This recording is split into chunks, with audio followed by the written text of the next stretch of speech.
Selamat pagi pemirsa, meledaknya sebuah tungku pembakaran di pabrik pengolahan smelter nikel milik PT Indonesia Tsingshan Stainless Steel atau ITSS di Kabupaten Morowali, Sulawesi Tengah sungguh tragis.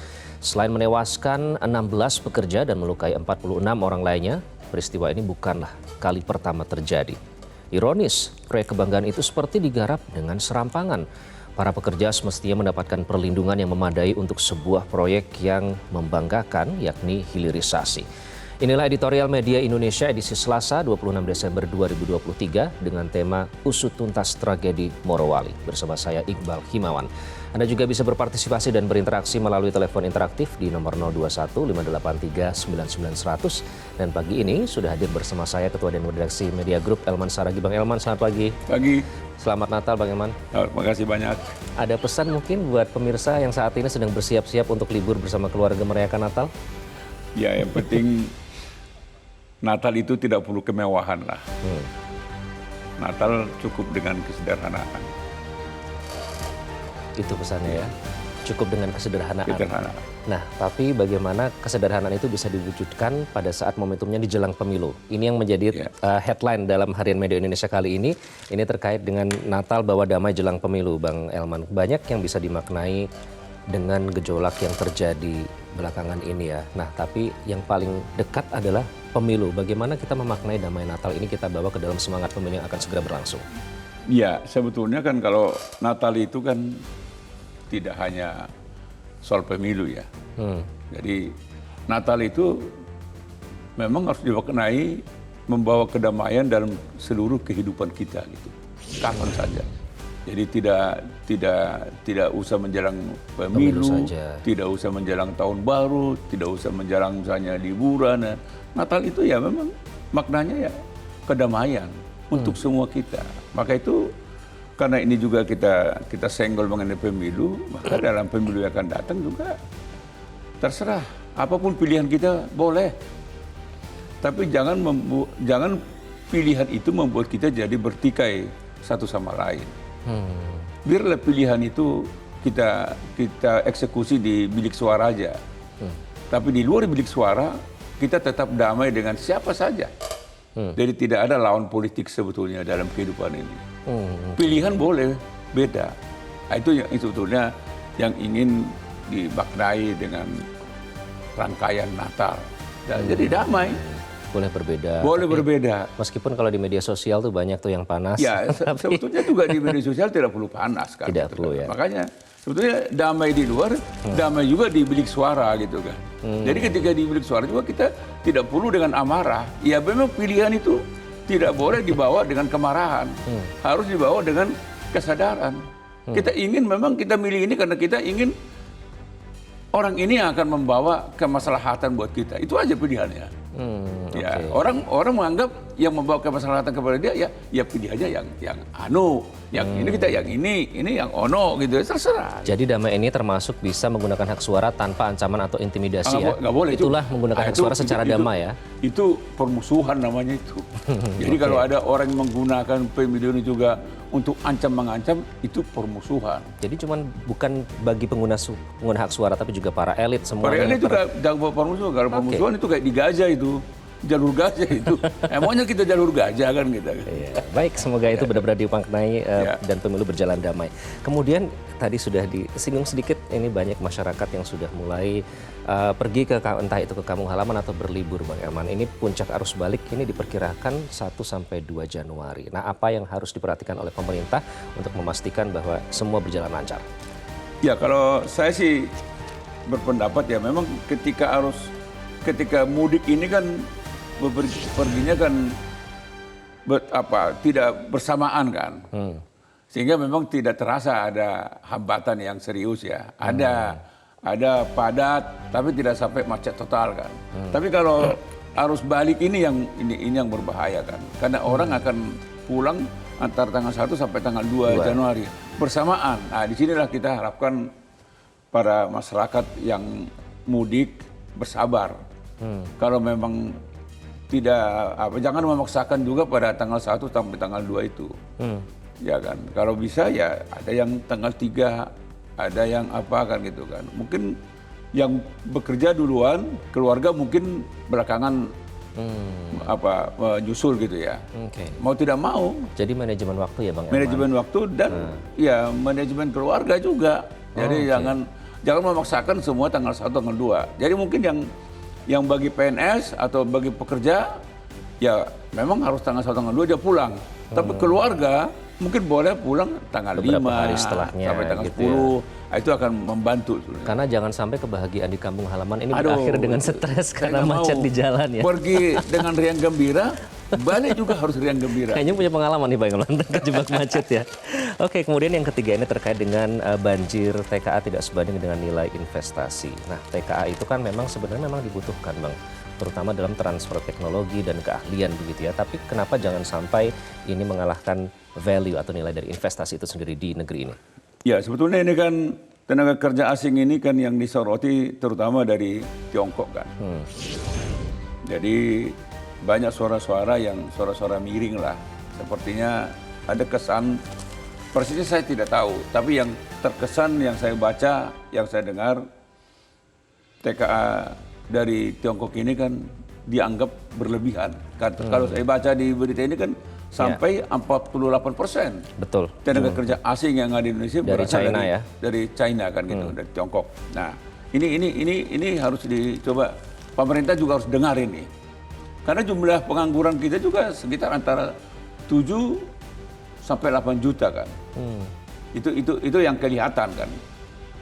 Yang tidak terlihat kita nggak tahu apakah 30 juta atau apa kita nggak tahu kan. Yang terlihat 7 sampai 8 juta. Nah, ini kan terkesan di masyarakat, kita juga membutuhkan lapangan pekerjaan. Tetapi lapangan pekerjaan yang ada di Indonesia ini kok malah diberikan diberikan kepada tenaga kerja asing. Kita memang tidak bisa mendominasi keinginan kita kan. Karena mereka yang bawa modal, tentu mereka juga berhak membawa tenaga kerja ahli lah, transfer. Nggak apa-apa.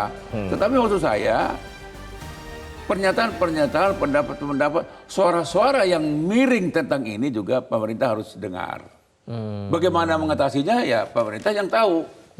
Jadi orang menyorot kok sampai 48% TKA itu, tenaga kerja asing itu berasal dari Tiongkok, dari Cina. Ini kan tanda tanya. Apalagi kalau dia bilang ternyata tidak sebanding juga dengan investasi yang mereka bawa ke Indonesia. Ini di mana ini? Dan jangan sampai malah defensif juga ya pada saat ada yang mengkritisi, itu kan demi kebaikan negeri ini juga sebenarnya. Biasanya gitu. Kalau ada yang mengkritisi, wah ini kalau zaman Orde Lama, oh itu kontra revolusioner. Kalau zaman Orde Baru ini anti Pancasila ini. Kalau sekarang ini anti pembangunan. Kan enggak begitu. Malah dilabelin ya. Padahal kan mau memberikan masukan ya bagi Indonesia. Ini anti keberlanjutan. Ini pula apa sih gitu. Biasa aja. Semua kita ingin bukan soal berkelanjutan, bukan soal perubahan. Kita ingin hidup sejahtera. Itu poinnya. Baik, dan tenaga kerja asing ini juga Bang Elman yang ternyata juga mendominasi jumlah korban dari kebakaran tungku di PT ITSS yang terjadi di Morowali. Itulah yang menjadi topik dalam editorial media Indonesia hari ini. Kita langsung simak bersama usut tuntas tragedi Morowali.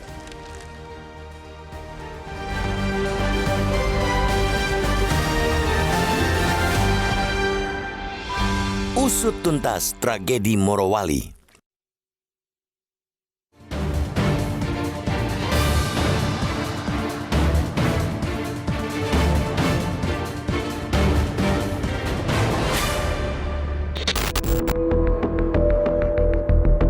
Tragedi yang merenggut nyawa manusia silih berganti datang bahkan hingga di penghujung tahun.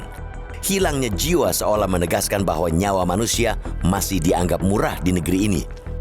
Meledaknya sebuah tungku pembakaran di pabrik pengolahan atau smelter nikel milik PT Indonesia Tsingshan Stainless Steel atau ITSS di Kabupaten Morowali, Sulawesi Tengah pada Minggu 24 Desember sungguh tragis.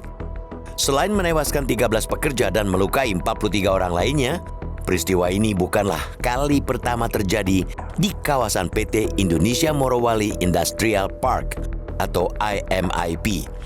Inilah kawasan industri berbasis nikel yang terintegrasi dengan produk utama berupa nikel, stainless steel, dan carbon steel.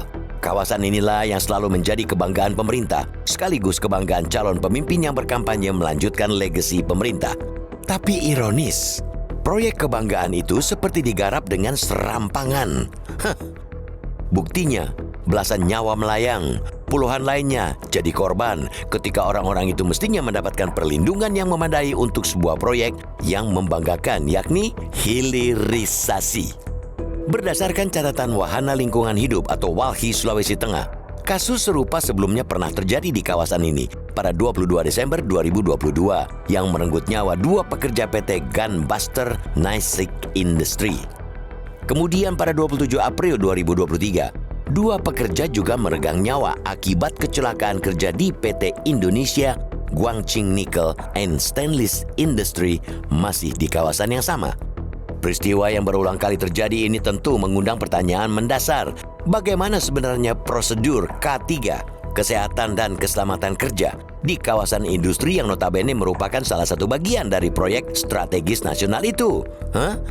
Apalagi peristiwa ini jelas bukanlah bencana alam, melainkan lebih pada faktor teknis dan human error. Pemerintah harus mengusut tuntas dan menghukum pihak yang bertanggung jawab. PT ITSS paling tidak harus ditutup untuk sementara waktu agar proses pemeriksaan dapat dijalankan secara menyeluruh di seluruh area perusahaan. Selain itu, pihak-pihak terkait harus lebih serius lagi memperhatikan prosedur K3 di lingkungan atau kawasan industri yang berbahaya ini. Jangan semata demi mengejar cuan, faktor keamanan, kesehatan, dan keselamatan pekerja diabaikan. Harus diakui, di negeri ini, hal-hal semacam ini kerap terjadi lantaran lemahnya pengawasan. Kita bisa banyak menyebut contoh kecerobohan, baik dalam bidang industri maupun transportasi. Persoalan semacam ini jelas tidak bisa hanya diselesaikan dengan pemberian santunan kepada keluarga korban, apalagi di bawah tangan. Tanpa pemberian sanksi tegas kepada pihak yang bertanggung jawab, peristiwa-peristiwa semacam ini akan selalu kembali terulang. Harus ada efek jera sehingga tidak lagi ada kecerobohan yang membuat nyawa terenggut sia-sia. Pemerintah jangan hanya sibuk berkampanye tentang hilirisasi nikel dengan menjanjikan angin surga atas keuntungan yang diperoleh tanpa melihat kenyataan di lapangan. Bagaimana kesejahteraan, kesehatan, dan keselamatan pekerja, begitu juga dengan kondisi lingkungan di sekitar kawasan industri, penting untuk selalu diperhatikan. Kementerian Ketenagakerjaan juga harus lebih serius lagi dalam melakukan pengawasan ketenagakerjaan, baik terhadap pekerja asing maupun lokal, termasuk soal penerapan K3 di seluruh lingkup perusahaan di Indonesia. Harus rutin ada pelatihan mitigasi tentang keselamatan kerja. Para pekerja bukanlah sekadar skrup industri dan statistik belaka. Selain martabat dan nyawa mereka berharga, mereka juga punya keluarga yang harus dihidupi dan dinafkahi. Mereka bekerja bukan untuk menjadi tumbal pembangunan.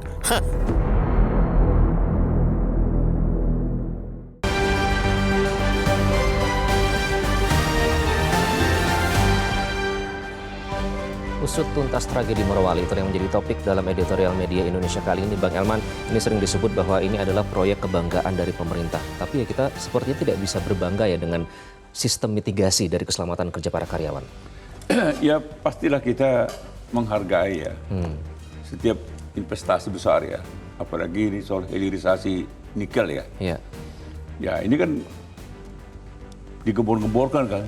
Ini kan kebanggaan pemerintah ini kan. Sepertinya dengan hilirisasi ini negara ini sudah akan pasti akan menjadi kaya raya makmur sentosa macam-macam Loh Jenawi apa namanya itu ya, Gemaripah Loh Jenawi. Gemaripah Loh Jenawi. Bayangannya kan seperti itu. Tapi apa yang terjadi di balik itu? Ternyata nyawa juga menjadi korban kan gitu kan. Dan kecelakaan ini kan berarti kan menggambarkan pemerintah abai. Jadi pemerintah seolah-olah hanya mengejar produksi, membayangkan kita akan kaya, kita akan mendapat uang, kita mendapat cuan dari proyek ini. Tetapi pemerintah lupa bahwa ini digerakkan oleh manusia yang punya nyawa. Dan nyawa itu sekarang hilang. Dan ini berkali-kali, kali ini 16. Sebelumnya juga sudah hilang. Ada dua, sampai kalau ini saya baca di Google, dari 2015 sudah 53 nyawa yang hilang di proyek smelter di Morowali ini kan. Nah, ini yang saya mengatakan pemerintah kok bisa abai gitu kan. Di mana peran Binawas di Negara itu ada pembinaan dan pengawasan. Saya khawatir jangan-jangan Direktorat Jenderal Binawas di Negara itu tidak dilibatkan ke sini. Ini karena ini proyek besar kan? Strategis nasional. Mungkin mengabaikan Departemen Tenaga Kerja. Padahal saya sangat yakin kalau Direktorat Jenderal Binawas Depnaker itu dilibatkan terutama untuk K3, kesehatan, keselamatan kerja, ini saya yakin tidak terjadi ini. Berkali-kali ini terjadi. Dan sepertinya tidak ada introspeksi. Nah, kali ini baru mereka kaget. 16 orang tewas. 16 nyawa direnggut dalam peristiwa ini. Nah, dan saya lihat juga pemerintah biasa-biasa saja. Paling dia katakan akan diberi santunan, akan biaya pengobatan gratis. Nggak ada urusan, itu kewajiban mereka. Santunan itu kewajiban mereka. Tetapi kewajiban pemerintah, kewajiban negara, bagaimana menjaga keselamatan kerja. Di balik daripada target produksi, keselamatan kerja itu tidak boleh diabaikan. Dan ini yang sekarang diabaikan pemerintah. Jadi mereka hanya tergiur dengan kita tiap tahun akan mendapat sebegini. Tapi nyawa nggak pernah mereka selamatkan. Dan ini kalau ini dibiarkan, ini tidak diaudit secara serius, audit independen, kecelakaan seperti ini akan berulang dan akan membesar. Dan bagaimana pertanggungjawaban pemerintah sekarang ini terhadap nyawa yang sudah hilang ini?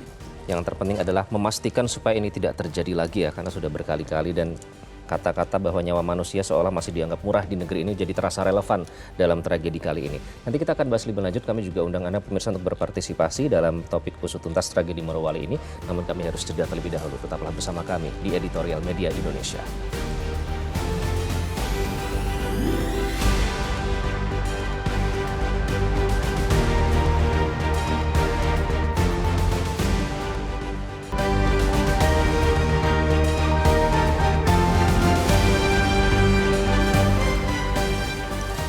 Usut tuntas tragedi Morowali itulah yang menjadi topik dalam Editorial Media Indonesia kali ini. Untuk membahas lebih lanjut, kita sudah tergabung melalui sambungan telepon dengan Irma Suryani, anggota Komisi 9 DPR RI. Bu Irma, selamat pagi. Selamat pagi, Iqbal. Ya, Bu Irma, apa catatan Komisi 9, Bu, atas peristiwa ini? Karena ini bukan yang pertama kali terjadi di kabupaten tersebut. Yang pertama tentu Komisi 9 merasa prihatin terkait dengan kondisi Morowali yang terang saat ini terlalu banyak yang ilegal ya, tambang maupun ini tapi tidak mematuhi peraturan. Pertama, saya ingin sampaikan bahwa Undang-Undang Nomor 1 Tahun 70 itu sudah harus direvisi. Karena apa? Karena sanksi dari kecelakaan kerja, keselamatan kerja hanya Rp100.000. Nah, ini yang membuat seluruh perusahaan maupun pemerintah abai dan merasa nggak mengegampangin gitu, cuman Rp100.000 dan itu sangat tidak manusiawi dan tidak beradab. Yang kedua, saya ingin sampaikan bahwa hilirisasi penting, tetapi lebih penting lagi untuk menjaga nyawa manusia. Untuk itu Kementerian Tenaga Kerja seharusnya melalui pengawas ketenaga kerjaan, jangan hengki-pengki terus-menerus lah. Ya, stop hengki-pengkinya. Ini karena adanya hengki-pengki antara pengawas ketenaga kerjaan dengan perusahaan sehingga terjadi hal-hal seperti ini. Yang ketiga, perusahaan sebaiknya memberikan pendidikan vokasi. Ya, pendidikan vokasi kepada pekerja, apalagi di posisi-posisi yang sangat membahayakan seperti di smelter. Mereka harus orang-orang yang terampil, maka pemerintah ketika melakukan kerjasama dengan perusahaan atau investor asing harus mengedepankan yang namanya technical assistance atau technical know-how. Sehingga apa? Sehingga pekerja yang dipekerjakan di posisi penting harusnya tenaga kerja yang terlatih, tenaga kerja yang dibayar mahal, bukan tenaga kerja murah yang kemudian nyawanya dianggap tidak penting, sepele. Nah, ini yang menyebabkan hal-hal seperti ini terjadi terus-menerus di Morowali. Itu sudah kami dari Komisi 9 pernah melakukan sidak ke sana, dan ini sudah kami peringatkan juga kepada Pemda setempat.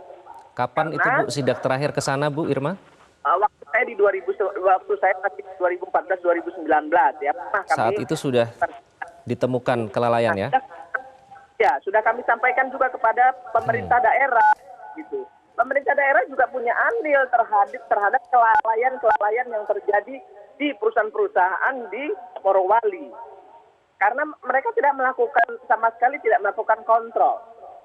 Nah, regulasi yang ada akibat dari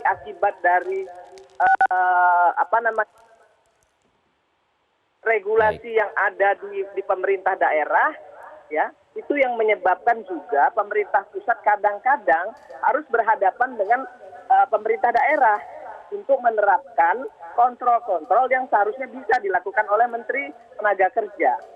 Dan dalam hal ini saya sampaikan bahwa Menteri Tenaga Kerja harus juga bertanggung jawab. Kenapa? Karena pengawas ketenaga kerjaannya nggak jalan. Gitu. Jadi pemerintah juga jangan seperti yang Bang Helman bilang, jangan cuma mau meraup untung, merasa ini bagian dari proyek mercusuar yang akan membuat Indonesia menjadi kaya gitu, tapi justru mencelakakan rakyatnya sendiri. Baik, Bu Irma, jadi kesimpulannya hingga saat ini pemerintah belum memberikan jaminan K3 kepada para pekerja baik lokal maupun asing ya Bu Irma? Saya lihat belum. Pengawas ketenaga kerjaan di Morowali maupun di banyak provinsi itu masih abai terhadap keselamatan kerja pekerja. Ini juga disebabkan karena banyaknya perusahaan-perusahaan yang melakukan hengki-pengki ya terhadap perusahaan-perusahaan gitu, sehingga keselamatan kerja K3 yang seharusnya diperiksa itu tidak diperiksa. Yang seharusnya diminta untuk dilaksanakan tidak dilaksanakan. Nah, ini yang banyak membuat perusahaan-perusahaan kecil, menengah maupun besar mengabaikan keselamatan kerja. Ya, dan ini menjadi catatan dari Komisi 9 kepada pemerintah.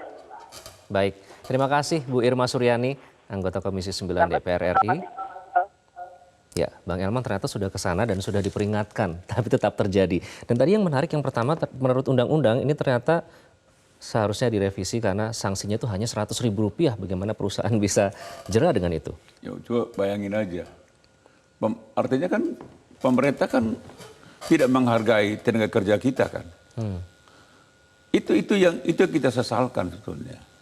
Jadi penghargaan pemerintah terhadap tenaga kerja kita sendiri sangat rendah. Dan ini juga dipahami oleh investor. Pemerintahnya juga menganggap rendah, ya apalagi kita gitu kan.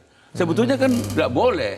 Boleh investor menganggap tenaga kerja kita kelasnya rendah. Tapi kalau pemerintah kita menganggap tenaga kerja kita itu mahal, pasti dia ikut kan.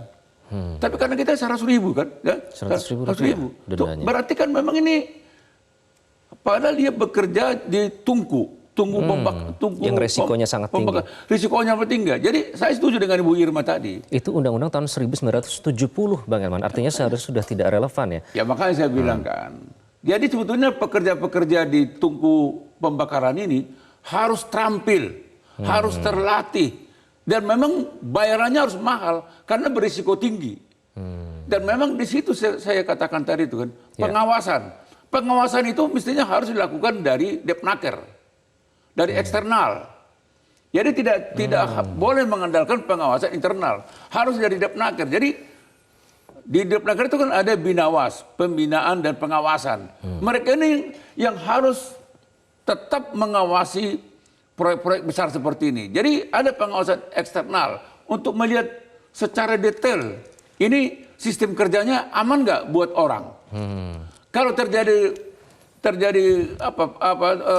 kebakaran, bagaimana penyelamatannya? Jadi ini kan sampai melompat kan dia kan? Sampai melompat. Berarti nggak ada mitigasi evakuasi pada saat terjadi mitigasi evakuasi kan? kebakaran. Apa namanya? Apakah tangga atau apa? Ini kan tidak ada. Dia dihadapkan kepada mati atau hidup. Ya, dia pilih hidup, lompat, mati juga dia. Jadi ini saya katakan ya, kalau pemerintah tetap abai, kalau pemerintah hanya mikirin duit saja, membayangkan sumbangan dari Morowali ini untuk APBN, tapi tidak mengindahkan nyawa manusia, pemerintah apa ini? Gitu. Jadi ini tanggung jawab bersama ya, bukan hanya perusahaannya saja, tapi ada tanggung jawab juga dari Binawas yang memastikan seharusnya ini tidak terjadi. Tanggung jawab utama pemerintah. Kalau perusahaan kan maunya untung, tapi kalau pemerintah punya tanggung jawab terhadap nyawa masyarakat Indonesia pekerja di sana, maka pemerintah akan mendesak, mengawasi perusahaannya. Boleh perusahaannya tidak peduli, tapi kalau pemerintah peduli, mau tidak mau, kalau kau nggak melakukan kalau kau tidak meningkatkan K3, kesehatan, keselamatan kerja, ya udah kau pulang kau. Saya nggak membutuhkan investor yang tidak menghargai nyawa rakyat saya. Itu kan mestinya kata presiden kan gitu kan. Iya. Tapi ini yang terjadi. Nah begitu kecelakaan terjadi, ada Kapolda, ada ini, periksa ini. Rakyat tidak memerlukan itu. Itu kan pengawasan berikutnya. Yang diperlukan pengawasan preventif. Jangan sampai terjadi kecelakaan. Itu yang dilakukan. Kalau ini kan, tinjau sana, tinjau sini, sepertinya kesannya, hebat juga ya. Terus datang, akan kita tanggung biaya pengobatan, akan kita santuni. Itu kan kewajiban. Setelah puluhan nyawa melayang ya. Memangnya harga nyawa itu bisa dibayar dengan duit? Iya. Emangnya ada orang mau celaka? Kan enggak ada. Tapi fungsi pengawasan sebenarnya kata Bu Irma sudah dilakukan sejak tahun 2014 loh bagaimana? Nah, itu kalau ada fungsi pengawasan yang melekat, misalnya katakan terus ada pengawasan dari Depnaker, ini pasti tidak kejadian. Pasti tidak kejadian. Tapi karena mungkin hanya semua membayangkan dolar, membayangkan cuan yang dihasilkan dari Morowali, abailah semua ini. Kan yang lihat angka-angka dari waktu ke waktu. Bahkan calon-calon pemimpin juga berkampanyekan ini Morowali, hilirisasi. Tapi dia tidak pernah berbicara kita akan jaga keselamatan nyawa yang ada di sini. Itu tuh nggak ada. Di balik cemerlangnya hilirisasi ternyata di balik ada cerita suram yang terus berulang ya ternyata. Cerita sedih. Cerita sedih. Cerita nyawa orang yang. Cerita memilukan. Dan ini yang nggak pernah dibicarakan oleh pemerintah. Cerita-cerita yang memilukan, cerita air mata ini tidak pernah. Dia hanya mikirkan dolar aja. Dan yang membicarakan ini rakyat. Lagi-lagi nanti kita akan mengundang beberapa penelpon Bang Eman untuk bergabung dengan Editorial Media Indonesia. Namun kami harus jeda terlebih dahulu. Tetaplah bersama kami.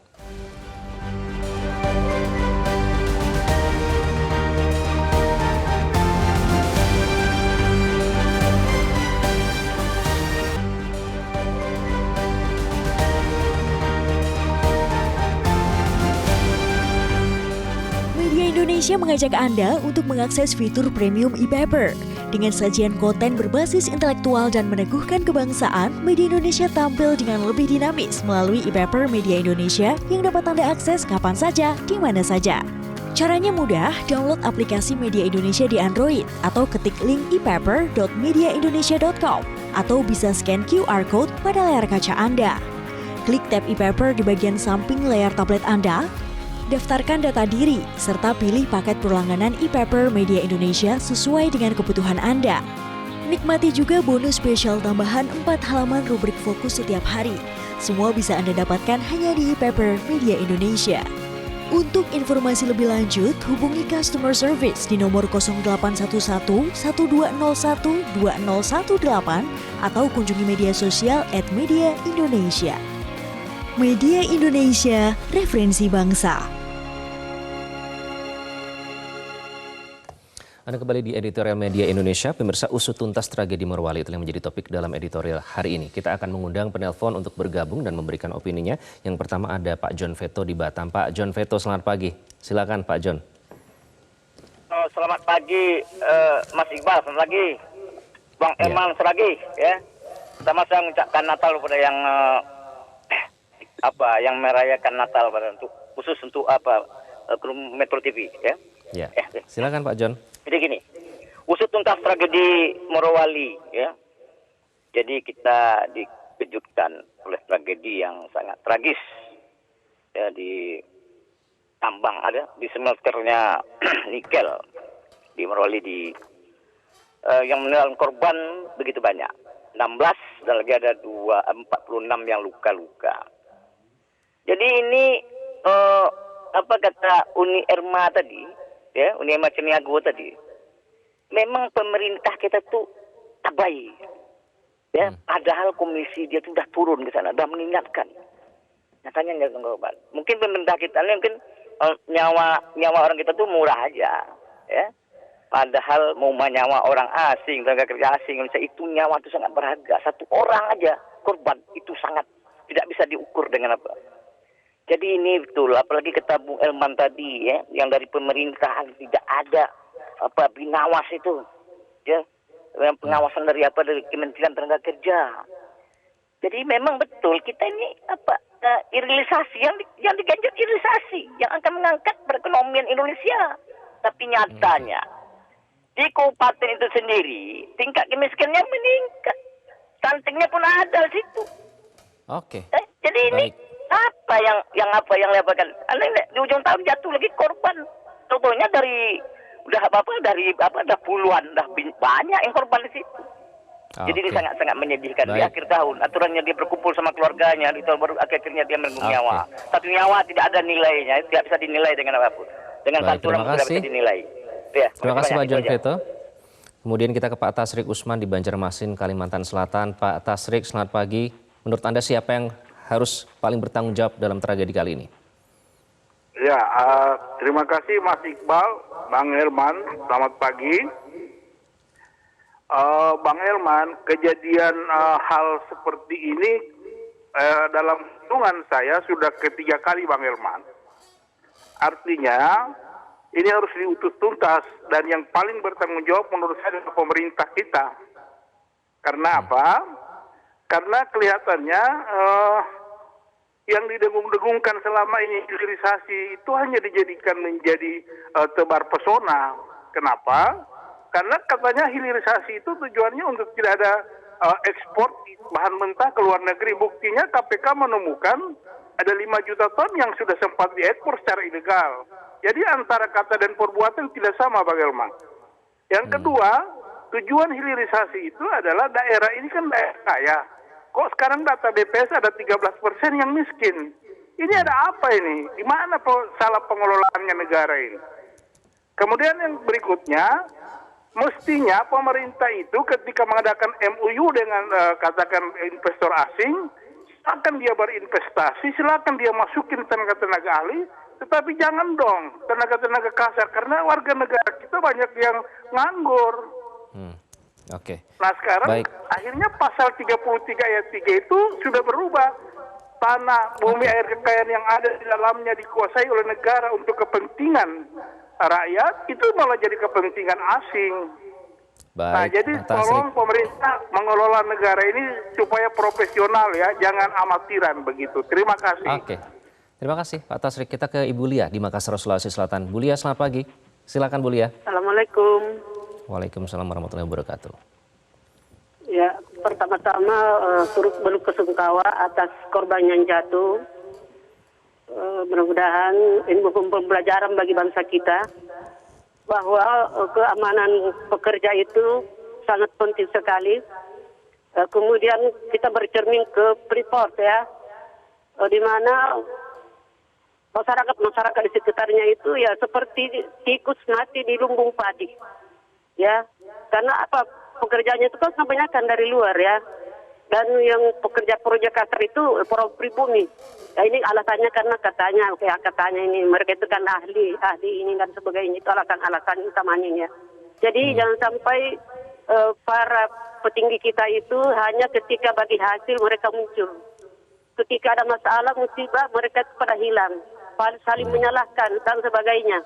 Ya, jadi ini adalah tanggung jawab pemerintah untuk mengusut tuntas kejadian tersebut dan mudah-mudahan tidak terulang lagi.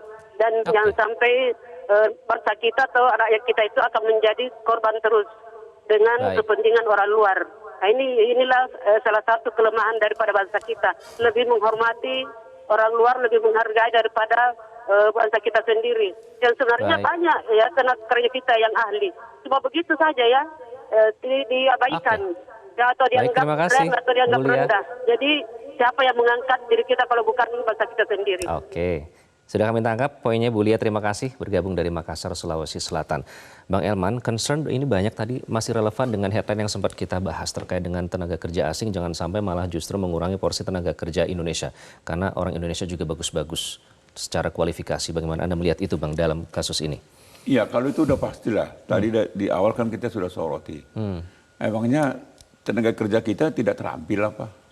Emang nggak sanggup kita mengawaki pekerjaan yang ada di Morowali? Pasti bisa lah.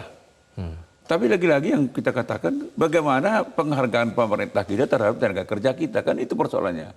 Tadi kan angkanya kita itu kan 48% dari TKA terkhusus dari Tiongkok dari Tiongkok ini. Sementara kita pengangguran kita yang nyata 7 sampai 8 juta, itu yang nyata. Yang terselubung kita nggak tahu berapa puluh juta kan gitu kan. Artinya kan sebetulnya kan kita sekarang kita butuh investor asing, tapi kita butuh lapangan pekerjaan.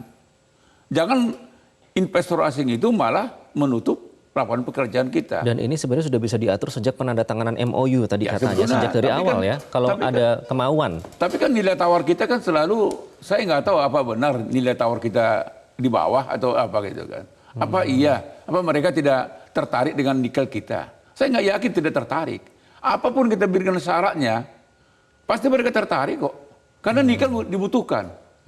Itu kan barang langka itu kan. Tidak di seluruh dunia ada nikel. Dan yang terbaik itu ada di Morowali kan gitu kan.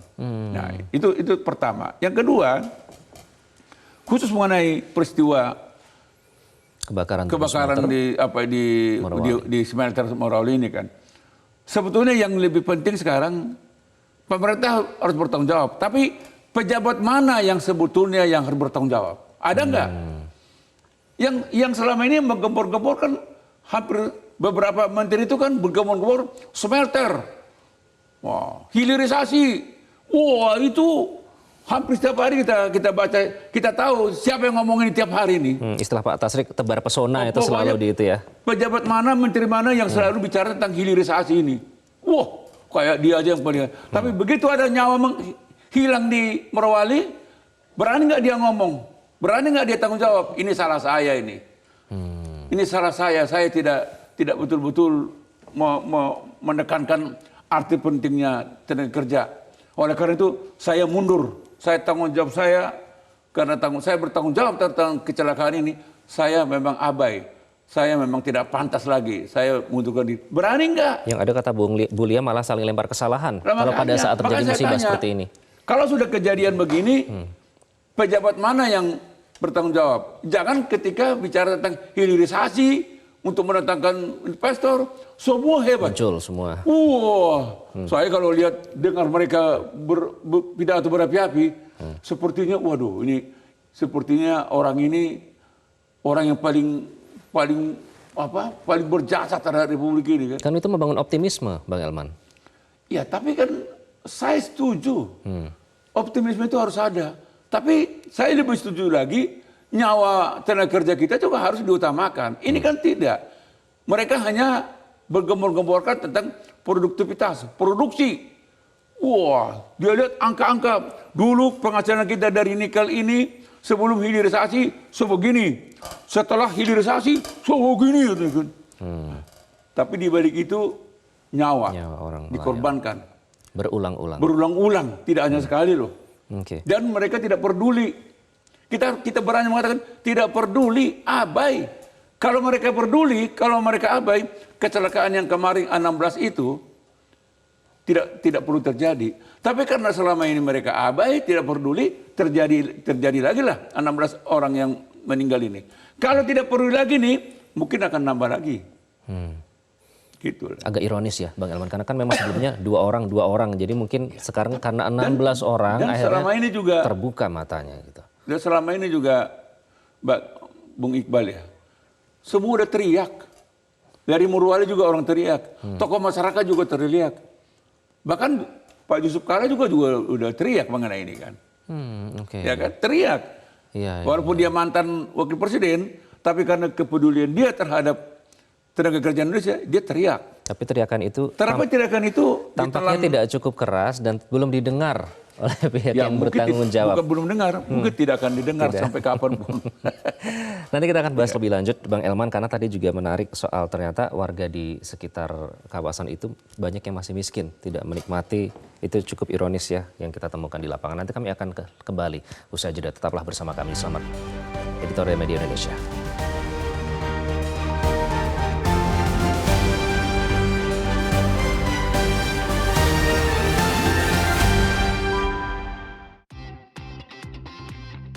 Mediaindonesia.com hadir dengan opini cerdas dan kredibel, mudah diakses, informasi berkualitas ada di genggaman Anda.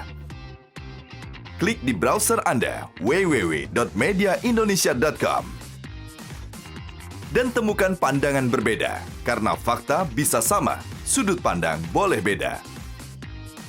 Mediaindonesia.com, views and news.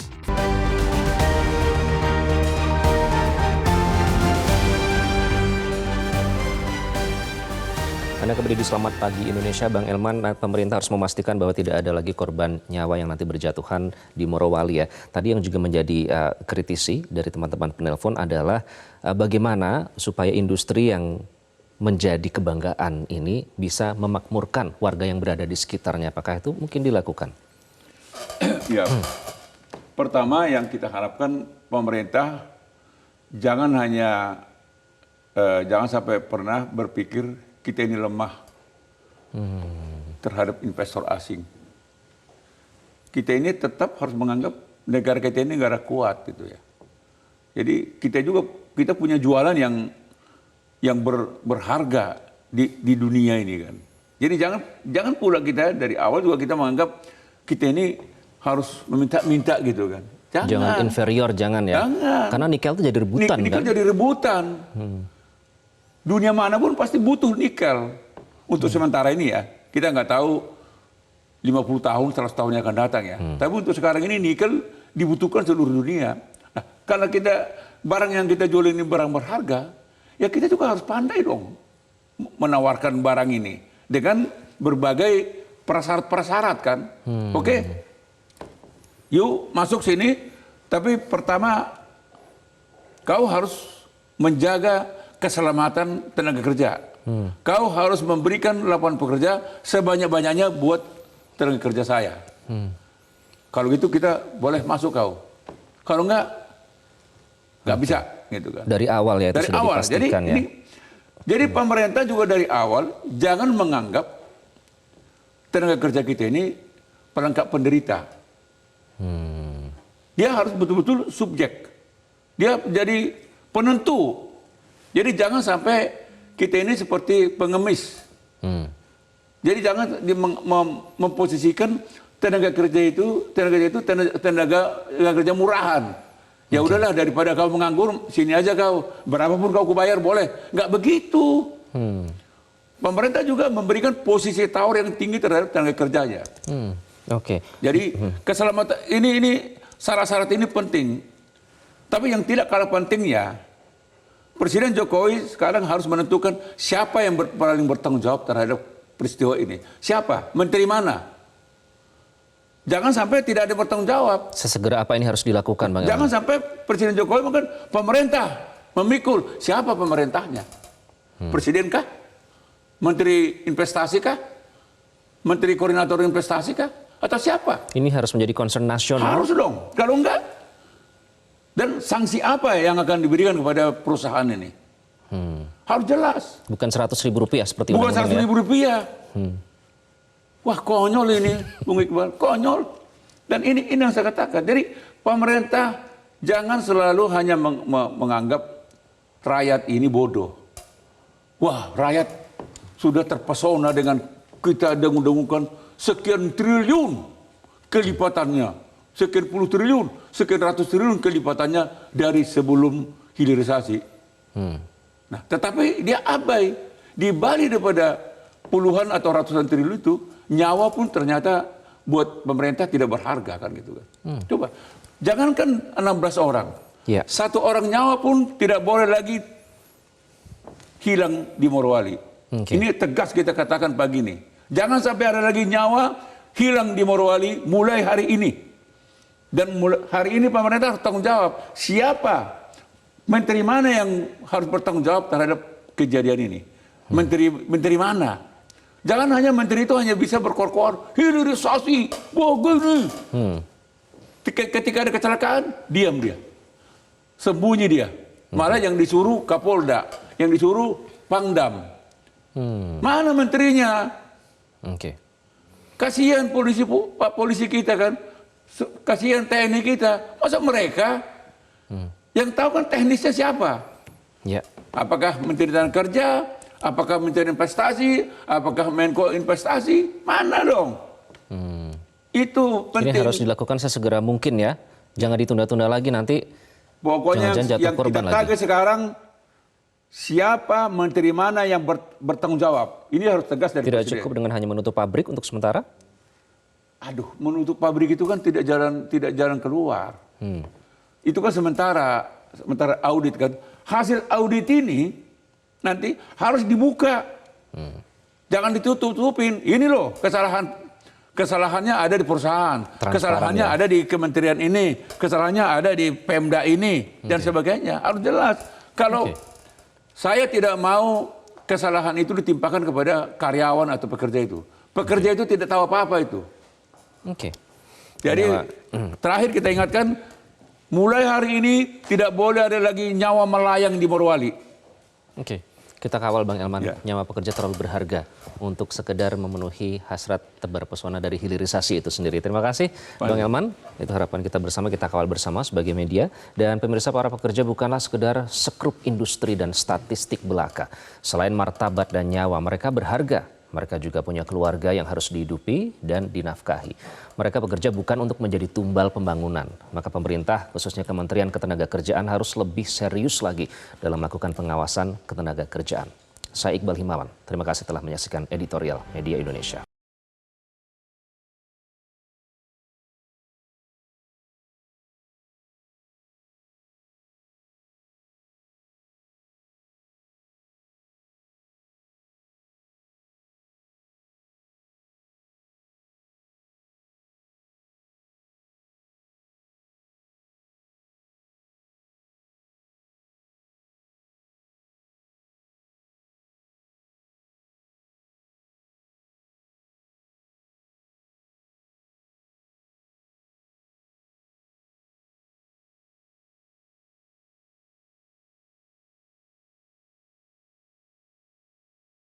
Jelajahi cara baru mendapatkan informasi. Download Metro TV Extend sekarang.